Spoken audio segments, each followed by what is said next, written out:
Bonjour, bienvenue dans l'aide en ligne vidéo de la solution e-commerce en SaaS New Oxatis. Nous allons voir dans cette vidéo comment créer un blog professionnel. Un blog professionnel vous permet de publier des billets sur votre activité ou vos articles et d'établir un dialogue avec vos visiteurs via les commentaires associés aux billets. Voici quelques conseils avant de commencer. Définissez la ligne éditoriale de votre blog pour structurer les informations que vous diffusez. Pour ce faire, il faut se demander: quel est l'objectif de votre blog? À qui parlez-vous? Quel sujet souhaitez-vous traiter?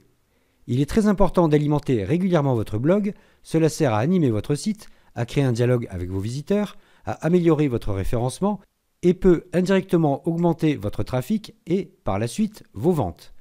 C'est un moyen supplémentaire pour attirer l'attention sur votre activité, susciter l'intérêt de vos clients potentiels, rester en contact avec vos clients, développer une communauté autour de votre site, augmenter la visibilité de votre entreprise, influencer vos lecteurs, vendre plus et pour favoriser le référencement naturel grâce à un contenu riche.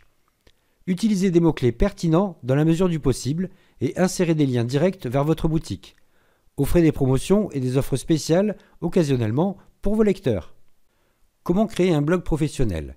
Rendez-vous dans le menu Contenu Blog, puis commencez par définir des catégories pour votre blog. Vous pouvez choisir d'organiser vos billets de blog par date, janvier, février, etc. ou par thème, humour, actu, promo, etc. Pour cela, cliquez sur le menu vertical Catégorie Édition du composant Blog et créez vos catégories en cliquant sur le bouton Ajouter une catégorie à la racine. Renseignez au moins le nom de votre catégorie. En général, cela est suffisant pour des billets de blog. Enregistrez vos modifications en cliquant sur le bouton Sauver et répétez les étapes pour créer plusieurs catégories si nécessaire. Maintenant que vous avez mis en place une organisation par catégorie pour votre blog, vous pouvez créer votre premier billet. Pour cela, cliquez sur le menu vertical Éléments Édition, puis sur le bouton Ajouter. Dans l'onglet Général, puis le sous-onglet Principal, renseignez le titre de votre billet, puis la date et l'heure à laquelle vous souhaitez le publier. Ensuite, rédigez le corps de votre billet dans la zone d'édition. Vous pouvez modifier la taille et le style de police, insérer des hyperliens sur vos textes, insérer des images dans le corps du texte, modifier la mise en forme, etc. Il est possible d'utiliser une page sur mesure pour enseigner le corps d'un billet. Dans ce cas, le système n'autorise pas les formulaires, qu'ils soient faits en version structurée ou en version Page Builder. Pensez à sauvegarder votre travail régulièrement. Si vous souhaitez illustrer votre billet de blog, rendez-vous ensuite dans l'onglet Images, cliquez sur le bouton Parcourir, les trois petits points, pour associer une image de votre galerie d'images à votre billet de blog.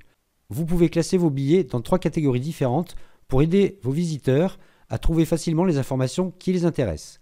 Nous allons classer notre billet dans une première catégorie en cliquant sur l'onglet Catégorie puis le bouton Parcourir de la catégorie 1. Vous pouvez voir un aperçu du billet en cliquant sur le bouton Aperçu du billet qui apparaît une fois le billet sauvegardé. Par contre, ce billet n'est pas encore visible pour vos visiteurs. Il vous faut maintenant associer le composant à un élément de menu pour le rendre accessible sur votre site public. Pour savoir comment configurer vos menus pour rendre des composants accessibles à vos visiteurs, veuillez consulter l'aide en ligne Comment configurer ces menus. Une fois associé à votre élément de menu, vous retrouverez votre billet sur votre site public.